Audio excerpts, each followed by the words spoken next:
नमस्कार सभी लोगों को। और हम लोग जो है आज की क्लास में यूवी विजुअल स्पेक्ट्रोफोटोमीटर को हम लोग स्टडी करेंगे। तो जैसा मैंने लास्ट क्लास में आपको बताया था कि हमारा जो है तीन तरह के जो है स्पेक्ट्रम हम लोग स्टडी करते हैं, इलेक्ट्रॉनिक, रोटेशनल और वाइब्रेशनल। तो इलेक्ट्रॉनिक स्पेक्ट्रा जो होता है वो हमारा यूवी विजुअल स्पेक्ट्रोस्कोपी में ही आता है, जो कि एब्जॉर्प्शन फिनोमेना पे होता है, जिसके लिए हमें बहुत ज्यादा हाई एनर्जी की इलेक्ट्रोमैग्नेटिक रेडिएशन की जरूरत पड़ती है। तो जबकि वाइब्रेशनल जो स्पेक्ट्रोस्कोपी होती है उसमें उसके लिए कम एनर्जी की जरूरत पड़ती है, और रोटेशनल स्पेक्ट्रा के लिए बहुत ही कम एनर्जी की जरूरत पड़ती है। तो इलेक्ट्रॉनिक एक्साइटेशन या electronic spectroscopy UV vis spectroscopy में ही हम लोग स्टडी करते हैं, जबकि वाइब्रेशनल स्पेक्ट्रोस्कोपी में केमिकल बॉन्ड से जुड़े हुए जो एटम्स होते हैं वो वाइब्रेट करते हैं, वो हम इंफ्रारेड स्पेक्ट्रोस्कोपी में करते हैं। दोनों ही एब्जॉर्प्शन फिनोमेना पे आधारित हैं। जबकि रोटेशनल स्पेक्ट्रोस्कोपी हम लोग माइक्रोवेव के अंतर्गत स्टडी करते हैं, जिसके लिए बहुत ही कम एनर्जी की जरूरत होती है। तो सबसे लोएस्ट एनर्जी के लिए जो होता है वो माइक्रोवेव यानी रोटेशनल स्पेक्ट्रोस्कोपी। उससे ज्यादा एनर्जी जिसमें यूज होती है वो है वाइब्रेशनल स्पेक्ट्रोस्कोपी, और सबसे ज्यादा होती है इलेक्ट्रॉनिक स्पेक्ट्रोस्कोपी, इलेक्ट्रॉनिक स्पेक्ट्रा या excitation, that is UV visual spectroscopy. तो ये तीनों ही जो फिनोमेना एब्जॉर्प्शन फिनोमेना पर है, तो हम लोग आज इसकी स्टडी करेंगे। तो यहाँ हम देखते हैं कि यूवी विजुअल जो स्पेक्ट्रोस्कोपी होता है इसमें हम लोग अल्ट्रावायलेट के बारे में जो डिस्कस करने जा रहे हैं। इसमें यूवी विजुअल का एक लाइट सोर्स होता है और एक मोनोक्रोमेटर। मोनोक्रोमेटर को मैं आपको यहाँ बताना चाहूंगा कि वास्तव मोनोक्रोमेटर एक प्रिज्म की जैसे ही संरचना का होता है, जिसमें हम एक इंसिडेंट लाइट को 7 रंगों में विभक्त कर देते हैं। तो मोनोक्रोमेटर का काम क्या होता है कि किसी भी इंसिडेंट रेज को जो कि सोर्स ऑफ लाइट से आता है, मोनोक्रोमेटर से जब पास होता है, यानी यूवी विजुअल लाइट सोर्स से जब मोनोक्रोमेटर से पास करते हैं तो उसकी ग्रेटिंग कर देता है 7 कलरों में। वो 7 कलर जो है जब हमारा इनपुट स्लिट से अंदर की ओर जाते हैं तो उनमें से कुछ ही कलर जो है पास होते हैं, यानी एक बीम के रूप में, जो सैंपल होल्डर से टकराते हैं। सैंपल होल्डर से टकराने के बाद वो ट्रांसमिट होते हैं। तो ट्रांसमिट होने के बाद उनकी जो इंटेंसिटी है वो हमारी मेजर कर ली जाती है डिटेक्टर द्वारा, कि कितनी वेवलेंथ वाला हमारा जो है कितनी फ्रीक्वेंसी वाला हमारा जो है ट्रांसमिट हुई है लाइट। और फिर इसे जो है डिस्प्ले मॉनिटर द्वारा डिस्प्ले कर दिया जाता है एक क्रोमेटोग्राफ के रूप में। ये पूरी घटना हमारी यूवी विजुअल स्पेक्ट्रोस्कोपी में होती है। हम लोग इसका ही डिस्कस कर रहे हैं। विजुअल स्पेक्ट्रोस्कोपी को हम यूवी स्पेक्ट्रो फोटोकॉपी भी बोलते हैं। ये देखिए यहाँ पर आप जो देख रहे होंगे, ये हमारे जो रीजन है स्पेक्ट्रम के, यहाँ पर violet, blue, green, yellow, orange, red, ये विजुअल रीजन है। विजुअल रीजन के पहले ठीक यूवी स्पेक्ट्रोस्कोपी अल्ट्रावायलेट रीजन होता है, उसके बाद इंफ्रारेड, देन माइक्रोवेव। ये पहली क्लास में भी मैं आपको बता चुका हूँ। तो हमारा जो विजुअल रीजन होता है वो 300 से 800 नैनोमीटर की रेंज में होता है। ये स्पेक्ट्रम जो देते हैं। सोर्स से जब इंसिडेंट रेडिएशन आती है तो वो एब्जॉर्ब रेडिएशन के बाद कुछ चीजें जो है हमारी ट्रांसमिट हो जाती हैं, तो उसे ही हम बोलते हैं यूवी विज स्पेक्ट्रोस्कोपी, जो विजुअल एब्जॉर्प्शन बोला जाता है इसे। तो स्पेक्ट्रोस्कोपी हमारा जो है ये एक यूजफुल परफॉर्मिंग इंस्ट्रूमेंट है। एक क्वालिटेटिव मेजरमेंट्स के लिए हम लोग इसको यूज करते हैं। तो यूवी विजुअल स्पेक्ट्रोस्कोपी की सहायता से हम जो है इसको यूज करेंगे। इसका बेसिक प्रिंसिपल हमारा जो है एब्जॉर्प्शन फिनोमेना पे है, जिसे हम लैम्बर्ट-बीएल से समझते हैं। यहाँ पर जो आप देख रहे हैं ये हमारा एक कंसेंट्रेशन, जो कि लैम्बर्ट-बीएल हमारा किस पे डिफाइन करता है कि मान लीजिए जैसे इंसिडेंट रेज जो हमारी लाइट है उसकी इंटेंसिटी हमारी मान लेते हैं आई नॉट है। तो जब आई नॉट इंटेंसिटी वाला लाइट जो है किसी एक सोल्यूशन पे इंसिडेंट किया जाता है, तो सोल्यूशन द्वारा कुछ मात्रा में वो जो है एब्जॉर्प्शन किया जाता है रेडिएशन। अगर एब्जॉर्प्शन के बाद जो लाइट ट्रांसमिट होती है वो लाइट हमारी ट्रांसमिटेड लाइट, उसकी इंटेंसिटी अलग होती है, उसे आईएस से रिप्रेजेंट करते हैं। तो यहाँ पर हमारा जो क्यूवेट के अंदर जो कंसेंट्रेशन है, ये कंसेंट्रेशन भी हमारा जो है डिपेंड करता है कि कितनी इंटेंसिटी वो एब्जॉर्ब करेगा। हायर कंसेंट्रेशन है तो तो मोस्टली वो रेडिएशन एब्जॉर्ब करता है, लो कंसेंट्रेशन है तो कम एब्जॉर्ब करेगा। इसी तरह से सोल्यूशन की जो थिकनेस है या क्यूवेट की जो लंबाई है वो भी डिपेंड करती है कि किस लेंथ का है, तो उसके बेस पर भी एब्जॉर्प्शन हमारा होता है।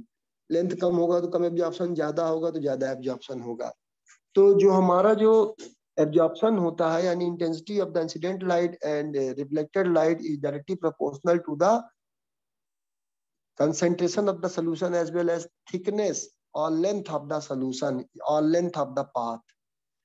तो ये जो है पूरा डायरेक्टली प्रोपोर्शनल है, इसको हम एप्सिलॉन से रिप्रेजेंट करते हैं, that is known as absorption. तो हम लोग इसको आगे पढ़ते हैं। ये मेजरिंग जो हमारा जो सोल्यूशन है ये डिटरमाइन किया जाता है, इससे हम जो मेजर करते हैं। ये हमारा एब्जॉर्बेंस है जो वेवलेंथ का है, डिफरेंट वेवलेंथ का, जो यूवी विजिबल स्पेक्ट्रोस्कोपी में हम पढ़ते हैं। तो एब्जॉर्प्शन को कैरेक्टराइज करने के लिए यूवी विजिबल डिफरेंट मटेरियल के लिए बहुत ही अच्छा होता है। जैसे यहाँ हमारा जो है कोटिंग जो हम लोग कर देते हैं, उन सब का उसमें हमारा ज्यादातर यूजफुल होता है। अगर आप ध्यान से देखेंगे तो जो हमारा ये जो हिस्सा है, जैसे विंडो कोटिंग है, लाइट सोर्स जो हमारा विंडो में जो हम लोग यूज करते हैं स्क्रीन के लिए, ये सारी चीजें हमारी जो है उसको कैरेक्टराइज करती है एब्जॉर्प्शन और ट्रांसमिशन को, कि कितना लाइट एब्जॉर्ब किया और कितना लाइट दूसरी तरफ रिफ्लेक्ट कर रहा है। अगर हम साधारण कांच ले लेंगे तो पूरा पूरा लाइट जो है हमारी आर पार हो जाती है।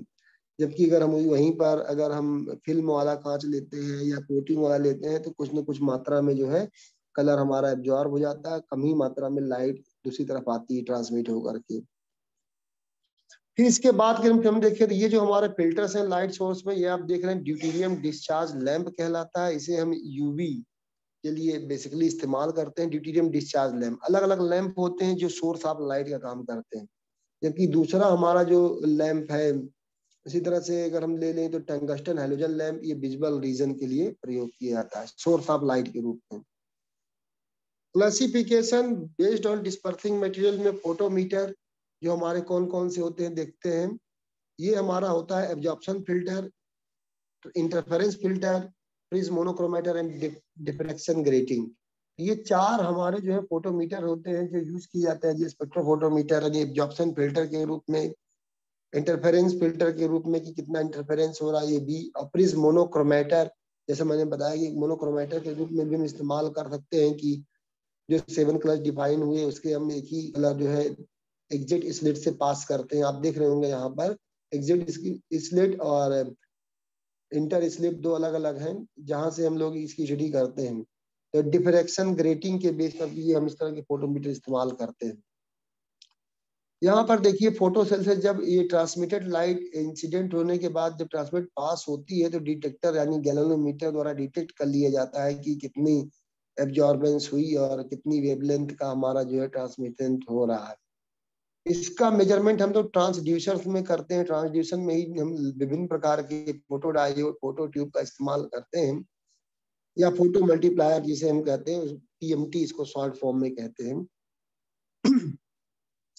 तो डिजाइन अगर हम देखें तो जो हमारा जो स्पेक्ट्रोस्कोपी का होता है, आप ध्यान से देखेंगे तो यहाँ से हमारा जो है इंटेंसिटी कंट्रोल है, कितनी इंटेंसिटी का हम लाइट लैंप द्वारा इंसिडेंट करते हैं। तो ये फिल्टर से हमारा जो पास होकर के गुजरता है। यहाँ पे मोनोक्रोमेटर भी यूज कर सकते हैं, एनी चीज यूज कर सकते हैं।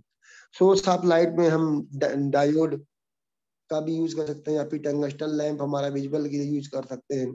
ये हमारा क्यूवेट है जिसमें हमारा सोल्यूशन घोला गया है, क्योंकि एक नॉन सोल्यूशन हमारा होना जरूरी है। उसी में हम लोग जो हमारा जिस मैटर का हमें स्ट्रक्चर देखना है, स्टडी करनी, स्पेक्ट्रो फोटोग्राफ बनाना है, वहां पर हम इसको डिजोल्व करके आगे देखते हैं। तो यहाँ से जब ये पास होती है तो फोटो सेल ट्रांसमिट होकर के डिटेक्टर द्वारा, गैल्वेनोमीटर द्वारा डिटेक्ट कर ली जाती है। फिर इसे एम्पलीफाई करके हम लोग मॉनिटर पर देखते हैं कि कितना इसमें जो है स्पेक्ट्रम बना। तो वेवलेंथ पे जो ईएमआर की जो वेवलेंथ होती है वो अलग अलग होती है। ये हमारा देखिए डिटेक्टर है, और किस तरह से मतलब ये पूरा सिस्टम है हमारा जिसे बोलते हैं। तो तीसरा है हमारा देखिए इंस्ट्रूमेंट विद एरे डिटेक्टर, और इसी तरह मेजरमेंट परफॉर्म सिमुल्टेनियसली। ये हमारे जैसे यहाँ पे फर्स्ट इंस्ट्रूमेंट है फोटोमीटर का, जैसे मैंने आपको बताया कि किस तरह से ये वर्क करता है। ये बेसिकली लैम्बर्ट बीएल लॉ पर ही वर्क करता है, जो हम लोग स्टडी कर रहे थे कि जो मोलर कंसेंट्रेशन है उस पर, या फिर हमारा जो है लेंथ पर भी डिपेंड करता है। इनकी जो यूनिट होती है पार्ट्स पर मिलियन या मिलीग्राम पर लीटर में ही लेते हैं। ये क्यूवेट है, सैंपल प्लेस किया जाता है इसमें एक जो कि हमारा जो है बीच में रखा जाता है, एक सैंपल होल्डर है इंस्ट्रूमेंट में, जिसमें हम लोग सैंपल इनलेट करते हैं। ये एक स्टैंडर्ड रेफरेंस के लिए हम लोग एक सोल्यूशन लेते हैं, क्योंकि स्टैंडर्ड रेफरेंस से ही हम कंपैरेटिव स्टडी करके देखते हैं कि हमारा कितना जो है वेवलेंथ या हमारा जो है कितना एब्जॉर्प्शन हो रहा है। तो कंसंट्रेशन ऑफ रेफरेंस हम लोग इसका जो है मेजर कर लेते हैं, इसे हम रीडिंग के रूप में आईएस के रूप में रिकॉर्ड कर लेते हैं। फिर इसी तरह सैंपल जो हमें टेस्ट में लाना है उसका भी हम रिकॉर्ड करेंगे कि कितना अधिक जो है इसमें, इसी तरह सेम रीडिंग इसकी भी नोट कर लेते हैं। तो जो रेफरेंस ऑफ कंसंट्रेशन है वो, और इसका दूसरा जो हमारा जो सैंपल है, दोनों का हम अलग अलग रीडिंग ले लेते हैं आईएस और आईए के रूप में। ये ज्यादातर हमारा जो कंसंट्रेशन होता है सैंपल का वो लगभग इक्वल होता है। और ये हमारी इंटेंसिटी जो है I upon I s, intensity of incident और रिफ्लेक्टेड रेज के रूप में हम लोग यूज करते हैं। यहाँ जो आप देख रहे हैं ये सिंगल बीम फोटोमीटर है, यानी केवल एक ही बीम हम लोग स्ट्राइक करते हैं क्यूबेट से, और वही जो है ट्रांसमिट होकर के पास होती है फोटो सेल से, और गैल्वेनोमीटर द्वारा हमारा रिकॉर्ड किया जाता है। तो ये चीजें हमारी जो ये सारी चीजें जो है हमारी इलेक्ट्रॉनिक एक्साइटेशन किस प्रकार होता है, कितना वो एब्जॉर्बेंस पे डिपेंड करता है। हम आप इसको एक फिनोमेना है यूवी विजिबल की थ्योरी में, मैं थोड़ा सा जल्दी जल्दी बता रहा हूँ, आप लोग इसको ध्यान दीजिएगा। तो इसमें हमारा जैसे मान लीजिए एक कलर, एक ऑब्जेक्ट है, इसे हम देख रहे हैं ग्रीन कलर है, तो ये हम कैसे मेजर करेंगे कि ये ग्रीन कलर है। इसको मेजर करने के लिए जैसे एक्सपेरिमेंट किया गया, हम मान लेते हैं कि ये ग्रीन कलर है, यहाँ से विजुअल रेडिएशन हम लोग इस पे इंसिडेंट कराते हैं आई नॉट इंटेंसिटी की। तो जब आई नॉट इंटेंसिटी यानी तीव्रता वाला जो है हमारा, जब कोई रेडिएशन इस पे इंसिडेंट होता है तो ट्रांसमिट होकर के आईटी मिलता है। तो इस ट्रांसमिटेंस को हम लोग अपनी आंखों से देखेंगे तो हमको ये ग्रीन कलर नजर आता है।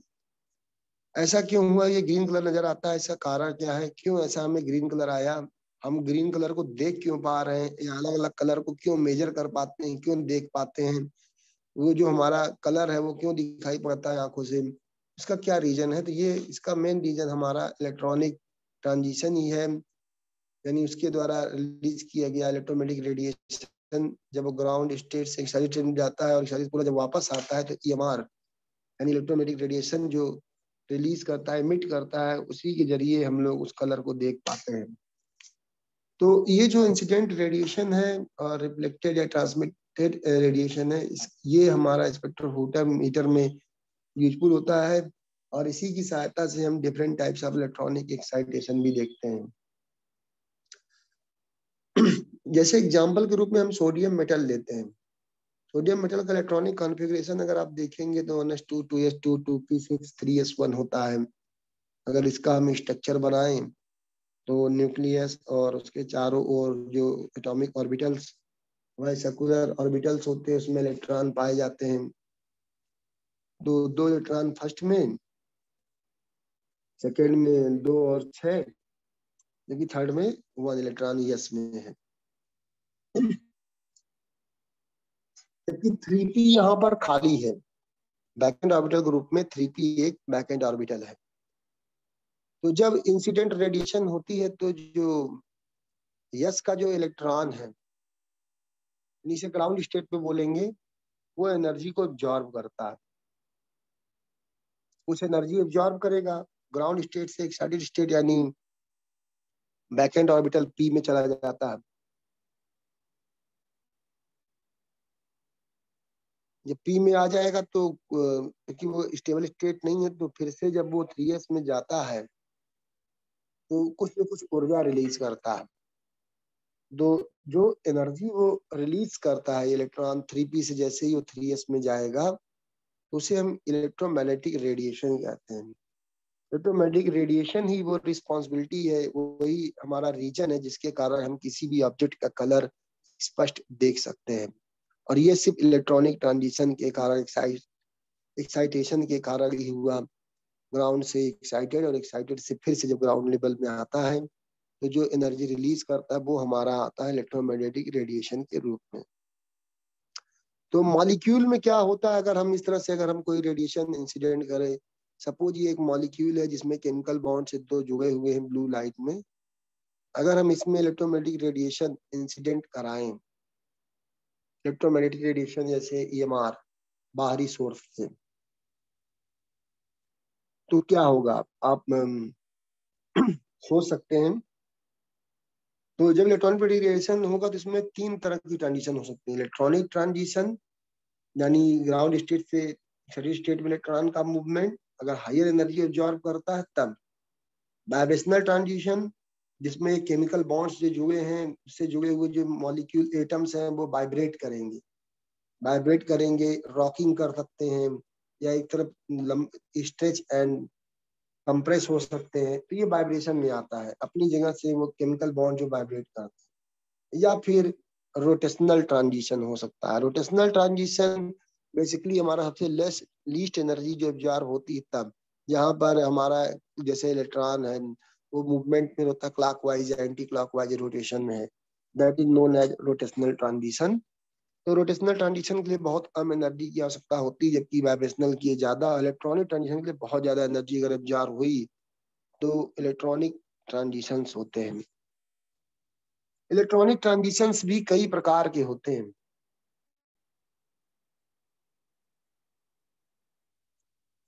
यहाँ पर देखिए एक एग्जांपल है इथेन का।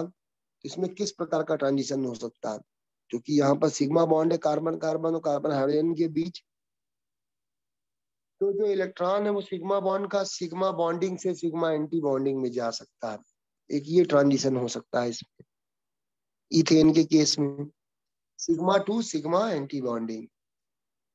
ऐसे ही अनदर एग्जांपल ले सकते हैं।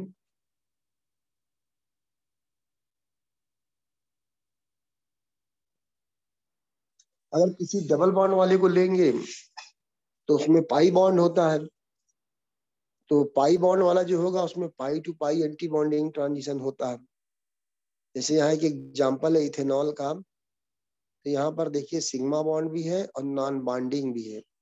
नॉन बॉन्डिंग मतलब जो इलेक्ट्रॉन युग्म बच जाते हैं, बॉन्डिंग में पार्टिसिपेट नहीं करते। तो यहाँ पे दो तरह के ट्रांजिशन हो सकते हैं, sigma to sigma anti bonding और एन टू नॉन बॉन्डिंग से sigma anti bonding, n to sigma anti bonding.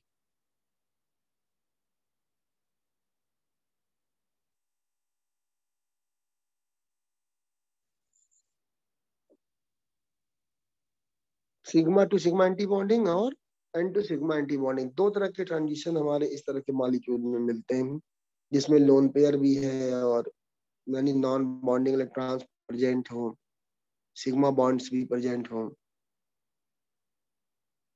इसी तरह अगर हम इलेक्ट्रॉनिक एक्साइटेशन में देखें तो हमारे और भी एग्जांपल इसमें मिलते हैं जिसमें डबल बॉन्ड वाले होते हैं। अब देखिए यहाँ जैसे एल्डिहाइड है, एस्टल्डिहाइड में तीन तरह के बॉन्ड है, सिग्मा भी है, सिग्मा है, नॉन बॉन्डिंग इलेक्ट्रॉन्स है, पाई बॉन्डिंग है।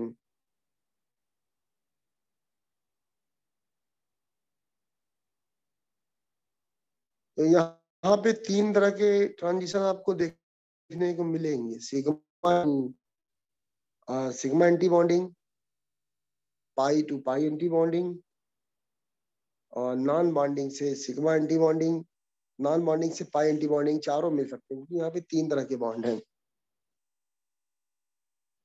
इतने सारे जो एंटी बॉन्डिंग हमको मिले, यानी इतने सारे हमारे ट्रांजिशन मिले, sigma to sigma anti bonding, sigma to pi anti bonding possible नहीं होगा क्योंकि सिग्मा से पाई में इलेक्ट्रॉन नहीं जाते। इसी तरह पाई टू सिग्मा एंटी बॉन्डिंग भी पॉसिबल नहीं है। बाकी ये हमारे चार तरह के जो है ट्रांजिशन इसमें होते हैं electronic excitation, sigma to sigma anti bonding, pi to pi, n to pi and n to sigma anti bonding. तो अब इसमें ये देखते हैं कि इन सभी में किसमें सबसे ज्यादा। तो अब हम एनर्जी डायग्राम देखते हैं कि एनर्जी डायग्राम में देखिए जैसे हम लोग मॉलिक्यूलर ऑर्बिटल थ्योरी पढ़ते हैं, sigma bond, pi bond, non bonding, फिर इसके बाद pi anti bonding, then sigma anti bonding. ये हमारे जो लेवल है एनर्जी डायग्राम के। तो इलेक्ट्रॉनिक एक्साइटेशन में हमारा जो है इलेक्ट्रॉन कैसे मूव करता है।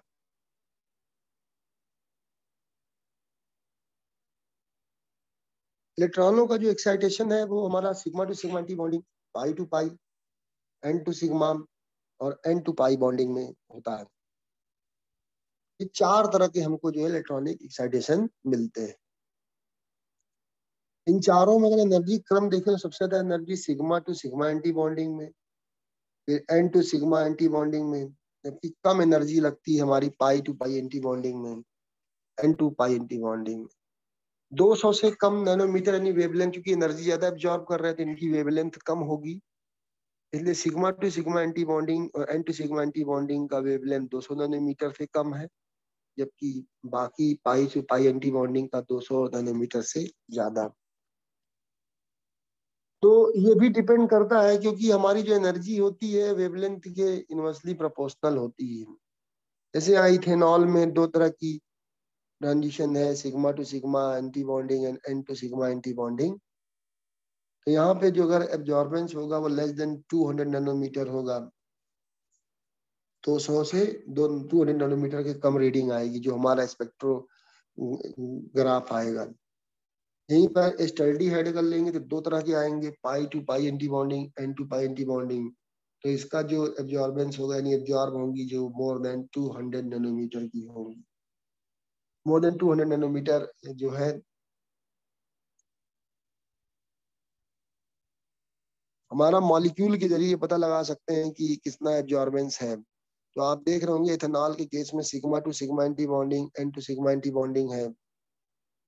तो हमारा जो है pi to pi anti bonding और n to pi anti bonding acetaldehyde में है। तो यहाँ पर जो हमारा मोर देन 200 नैनोमीटर से ज्यादा रीडिंग आएगी जो स्पेक्ट्रोग्राफ हमें प्राप्त होगा।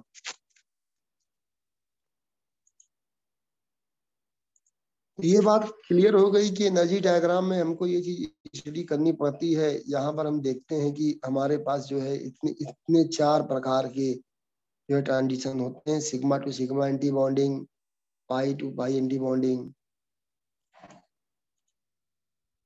Sigma to sigma anti bonding, pi to pi anti bonding, n to sigma anti bonding, n to pi anti bonding. इसमें हमने देखा कि जो sigma to sigma anti bonding है बहुत ज्यादा एनर्जी लेता है, इसलिए इसकी जो वेवलेंथ है वो कम हो जाती है, लेस देन 200 नैनोमीटर के अंदर आता है यानी विजुअल रीजन में। पाई टू पाई एंटी बॉन्डिंग का भी जो है हमारा जो वेवलेंथ होती है लेस देन 200 नैनोमीटर, जो कि विजुअल रीजन में आ जाता है। जबकि हमारा n to sigma anti bonding और n to pi anti bonding ये है जो है हमारा मोर देन 200 नैनोमीटर यानी यूबी अल्ट्रावायलेट रीजन में आ जाता है। ये रिप्रेजेंट करता है कि इसका मतलब अल्ट्रावायलेट रीजन, अल्ट्रावायलेट में हम उस तरह के कंपाउंड की स्टडी कर सकते हैं जिसमें कॉन्जुगेशन हो यानी द्विबंध हो, या फिर नॉन बॉन्डिंग इलेक्ट्रॉन्स प्रेजेंट हो। जैसे एल्डिहाइड में हमने एग्जांपल लिया, एल्कीन्स का एग्जांपल ले सकते हैं, इसी तरह एसिड का भी एग्जांपल ले सकते हैं जिसमें डबल बॉन्ड भी है, नॉन बॉन्डिंग भी है। तो हर प्रकार के जिसमें ये ट्रांजिशन होंगे वो हमारा इसमें यूबी के अंतर्गत हमारे आते हैं। तो यूबी का मेन उद्देश्य हमारा जो है वो इस तरह के कंपाउंड जिसमें कॉन्जुगेशन होती है उसको हम चेक करते हैं, वही कंपाउंड हमारे यूबी के अंदर डिटेक्ट होते हैं।